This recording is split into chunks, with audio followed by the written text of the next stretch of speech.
कान इंतहाई हसास ऑर्गन है जिस्म का। ये सुनने के मुतल्लिक भी है और बैलेंस कंट्रोल भी करता है। तो एयर ट्रैवलिंग नहीं करनी चाहिए, माउंटेनस एरिया नहीं जाना चाहिए, और इन्फेक्शन छोटे बच्चों में फीडर के ज़्यादा इस्तेमाल से, सफाई सुथराई ना होने से, डॉक्टर जितनी टाइम के लिए अद्वियात कहें उतनी देर तक एंटीबायोटिक्स, नोज़ ओपनर लेना चाहिए। सारी बीमारियों का हल अर्ली चेक करवाना है, उसको ट्रीटमेंट करवाना है।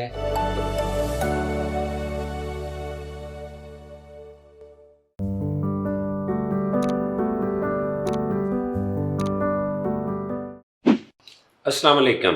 Professor Mohammad Rashid Zia, head of ENT department, Allama Iqbal medical college, Jinnah hospital and Hameed Latif hospital. Ladies and gentleman, आज का टॉपिक है कान की इन्फेक्शंस। कान इंतहाई हसास ऑर्गन है जिस्म का। ये सुनने के मुतल्लिक भी है और बैलेंस कंट्रोल भी करता है। कान के 3 हिस्से होते हैं, external ear, middle ear and internal ear. Infection आम तौर पे कान के बाहर से जाती है अंदर, नोज़ के थ्रू या कान के सुराख के थ्रू। कान की सफाई नहीं करनी चाहिए, इससे कान के अंदर इन्फेक्शन चली जाती है, इसमें कान का पर्दा डैमेज हो सकता है और इन्फेक्शन का मौजब बन सकता है। आम तौर पे गले और नाक की इन्फेक्शंस के लिए डायरेक्ट रास्ता है, एक ट्यूब है, यूस्ट्रेशियन tube, that connects nose with the ear, that transmits infection and allergies from the nose and throat inside the ear. So नाक अगर बंद है तो एयर ट्रैवलिंग नहीं करनी चाहिए, माउंटेनस एरिया नहीं जाना चाहिए। सफ़र से पहले, माउंटेन एरिया जाने से पहले, मरी बूरबन जाने से पहले ज़रूरी है कि आपकी नाक बिल्कुल साफ़ सुथरी है, क्लीन है, ओपन है। अगर ब्लॉक है तो चांसेस हैं कि सारी की सारी इन्फेक्शन आपके कान के अंदरूनी हिस्से में ट्रांसमिट हो जाएगी। Same can happen in air travelling. जब भी आपने फ़्लाइट लेनी है तो ज़रूरी है कि आपकी नाक नाइसली ओपन हो, ब्रीदी हो, उसमें इन्फेक्शन और एलर्जी का उस वक्त अटैक नहीं होना चाहिए। अगर ऐसे है तो पहले उसको 1-2 दिन में अच्छे तरीके से कंट्रोल किया जाए और फिर उसके बाद सफ़र एंजॉय किया जाए, वरना सफ़र में अच्छी खासी पेन और मिजरी हो जाएगी और उससे बाकी लोग भी डिस्टर्ब होंगे।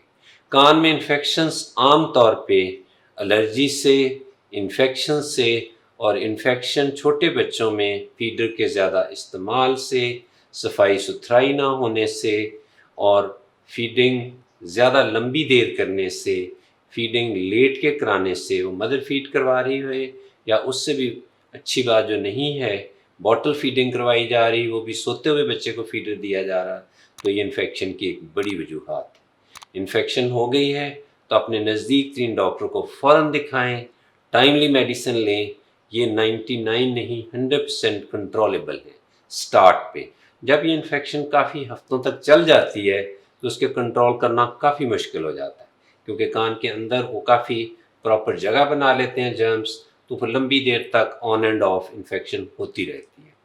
आमतौर पे acute infections, chronic infections, glue year, जिसको म्यूकॉइड सा मटेरियल कान के पर्दों के पीछे पड़ा रहता है, और बच्चा आजकल 3 से 4 साल में जब स्कूल जाने लगता है तो उस बच्चे की हीयरिंग 30-40% कम होती है, और वो टीचर बताती है कि आपका बच्चा अटेंटिव नहीं है, उसका तलफ़्फ़ुज़ साफ़ नहीं है, बच्चा है ठीक लेकिन ही इज़ नॉट अटेंटिव, क्योंकि उसकी आवाज़ टीचर की उसको काफ़ी कम सुनाई दे रही है।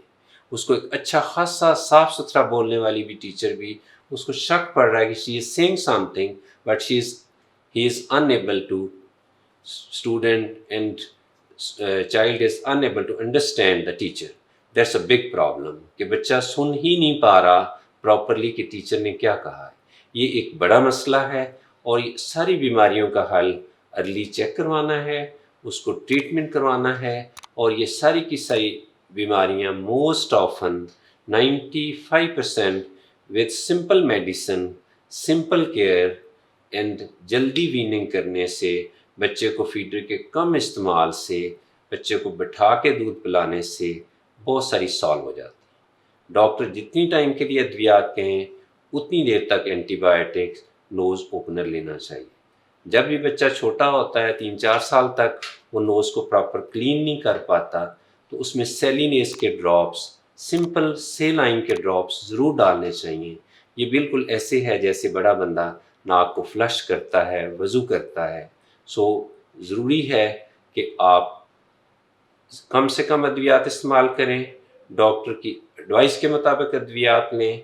अगर कान में ये ज़्यादा मसला लंबी देर रहे, एडिनाइड टॉन्सिल हो जाते हैं, उसका बर वक्त इलाज कराया जाए ताकि बच्चे की परफॉर्मेंस, डेवलपमेंट स्कूल में भी, घर में भी एज मेट से बेहतर होती जाए।